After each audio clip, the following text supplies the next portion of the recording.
Setiap harinya, lingkungan di sekitar kita semakin memprihatinkan. Semakin banyak bagian dari lingkungan yang tercemar, baik karena adanya aktivitas berat, seperti aktivitas industri maupun limbah rumah tangga. Tapi, kalian penasaran gak sih, apa sebenarnya pencemaran lingkungan itu? Yuk simak video berikut ini. Sekarang, kita akan membahas terlebih dahulu apa itu pencemaran lingkungan. Jadi, pencemaran lingkungan dari situs resmi Kementerian Lingkungan Hidup Republik Indonesia pada UU Nomor 4 Tahun 1982 tentang ketentuan-ketentuan pokok pengelolaan lingkungan hidup menjelaskan bahwa pengertian pencemaran lingkungan adalah memasukkan makhluk hidup zat, energi, atau komponen lain ke dalam lingkungan atau berubahnya tatanan lingkungan akibat kegiatan manusia dan proses alam. Pencemaran tanah memiliki dampak yang berbahaya bagi makhluk hidup, mulai dari segi kesehatan hingga lingkungan. Toksin yang dilepaskan oleh polutan tanah dapat berinteraksi dengan ekosistem baik secara langsung ataupun tidak langsung. Nah, kita akan bahas bagaimana dampaknya. Yang pertama adalah dampak polutan di bidang kesehatan. Pencemaran tanah menimbulkan berbagai macam masalah kesehatan pada manusia. Ada yang namanya kanker. Kebanyakan polutan tanah mengandung zat karsinogenik yang dapat menimbulkan kanker. Seperti logam berat, ada kerusakan organ. Hal ini disebabkan oleh zat polutan tanah yang berbahaya. Salah satu contohnya adalah kerusakan ginjal yang disebabkan oleh merkuri. Ada juga bioakumulasi. Bioakumulasi dapat terjadi apabila manusia memakan daging atau sayur yang telah terpapar oleh polutan tanah. Kita harus mewaspadai hal ini karena berujung pada penyakit kronis.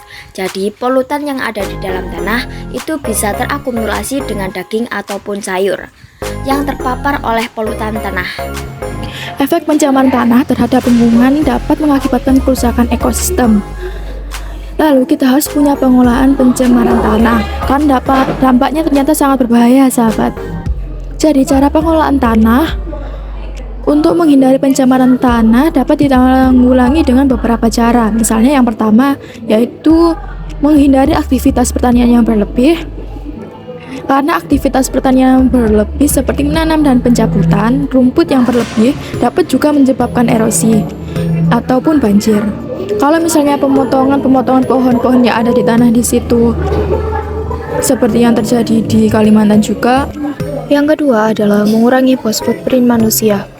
Post footprint yang kita hasilkan dapat berupa sampah plastik, materi yang sulit peduli terurai, kotoran, dan banyak macam materi-materi yang terakumulasi oleh tanah. Sehingga kita perlu melakukan 3R, yaitu reduce, reuse, dan recycle. Yang ketiga ada yang namanya pencucian tanah. Pencucian tanah itu bertujuan untuk menghasilkan kontamin yang ada di dalam tanah.